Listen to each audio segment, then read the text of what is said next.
Hey guys, welcome. So today I'll be showing you how I made a remake of the Life on Our Planet main titles from the Netflix series, and the music is scored by the amazing Lorne Balfe. So I love doing this because as a film composer, I feel this is definitely one of the things that helps me to keep growing and improving my craft. So let me just share with you what I learned from it. If you want to listen to the full rendered version, you can go check it out in my channel.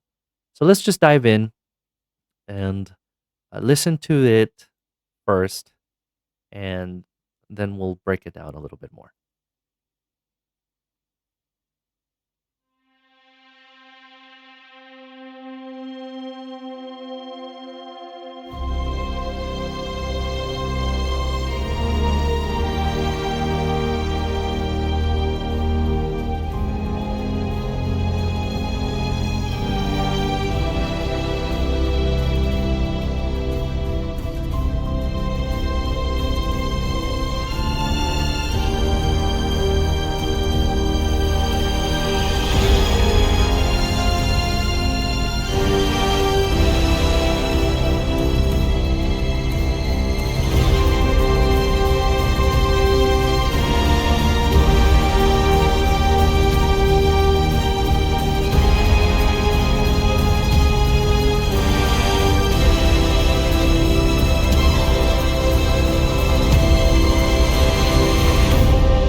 All right. So what stands out to me from this is just how well focused the main idea is, right?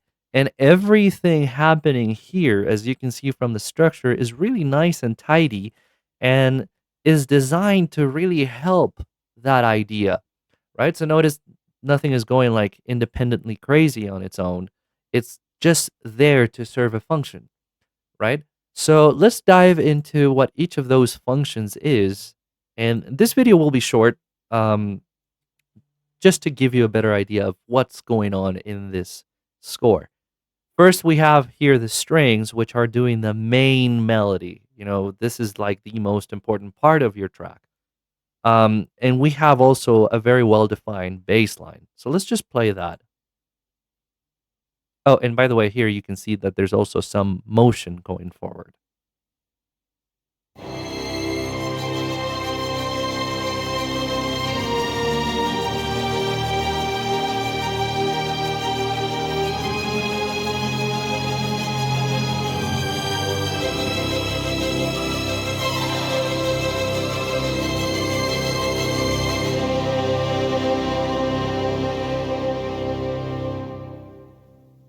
Okay.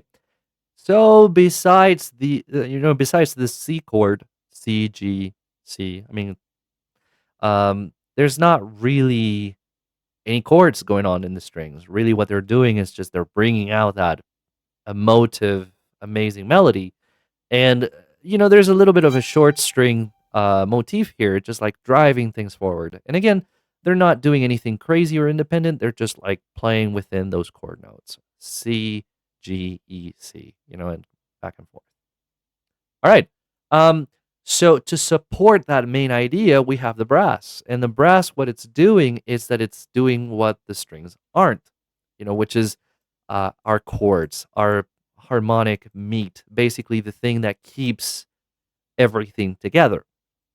And we do have a little bit of reinforcement of the melody, the singable part, here with horns and trumpets. So let's just listen to that.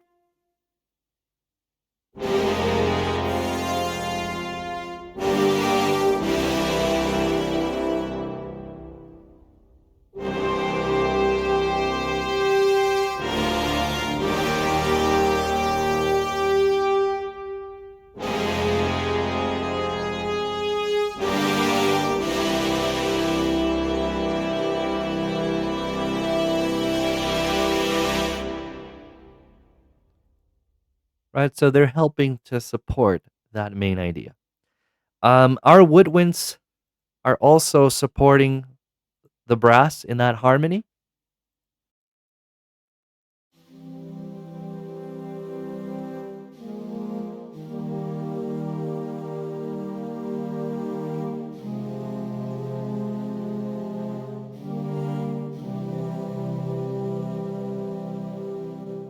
So what that does is that it adds a lot of fullness and just really kind of like enhances that um, that feeling that we need to keep all of our ideas together.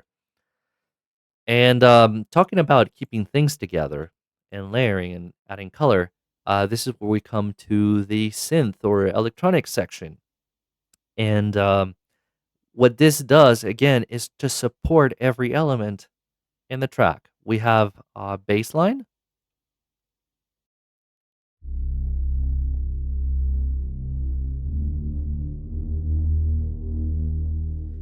we have a little arp that just keeps things moving forward.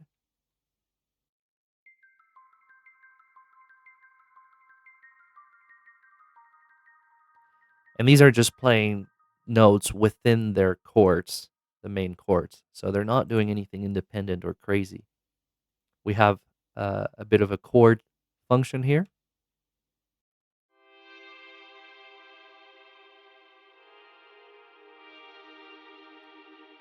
And finally, we have something here to reinforce the melody.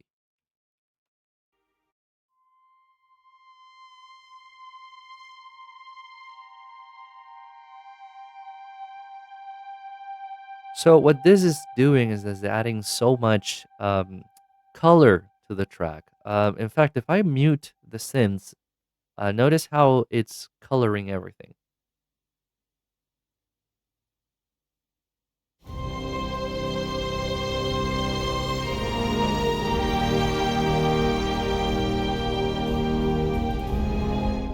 Now that's nice, but if I add the synths back in,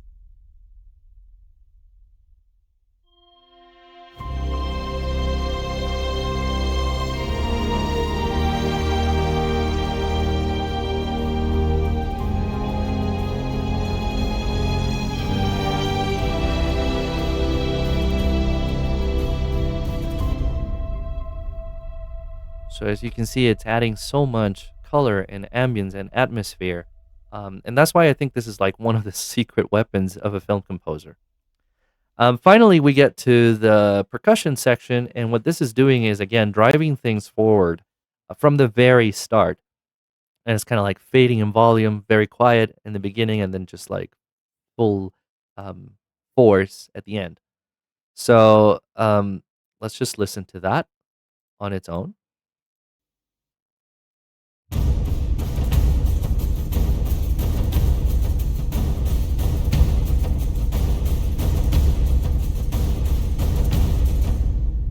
So again, notice we have this very like sparse low hits because low hits take more space.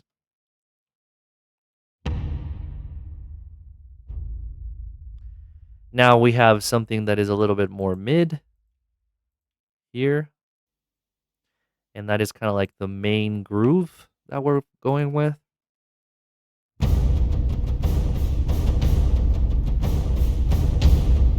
And finally, frame drums, which are smaller, so they can pack a lot more movement and energy.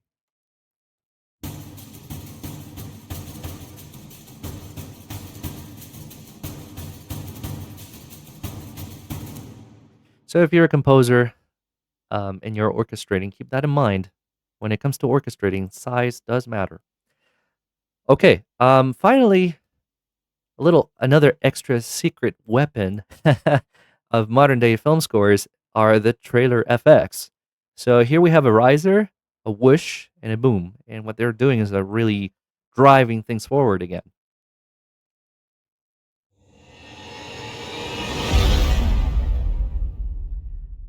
Right? If we listen to that, I mean, if we listen to the score without it,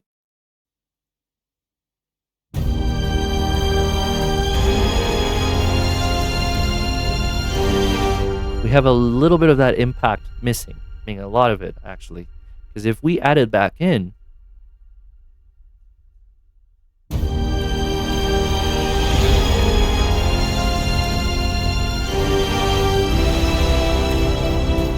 see how it kind of like creates this expectation and boom, like lands and really emphasizes that impact. All right, guys, this was a super speed run. I mean, this was like a speed run of what goes into a modern day film score. Um, we could always like rabbit hole our way into this, but I want to keep this short just so that most of you enjoy it and just really like just see the key takeaway from this is help your instruments support each other. They're not independent. They're not doing their own thing. They're all serving a function, which is to serve the main idea. We need to emphasize that main idea, and the strings are great at that. The brass are great at keeping things together with a harmony, and so are the low woodwinds. But you know, they could the low woodwinds have more color, but just for this case, um, they're really there to help the brass. And the synths finally are just really coloring. They're adding so much atmosphere, but again, they're not doing their own crazy thing. They're all serving the main idea. So again, hope you guys enjoyed this video. Again, it was hopefully short, simple, sweet. Let me know what you'd like to see next. Let me know if this was helpful to you. Let me know if there's anything I could improve on. Um, and hope that you enjoy watching this and get a lot out of it, whether you're writing your own music or you're just interested in what goes behind the scenes in writing a film score. All right, you guys take care. Thank you so much and have a great one. See you next time.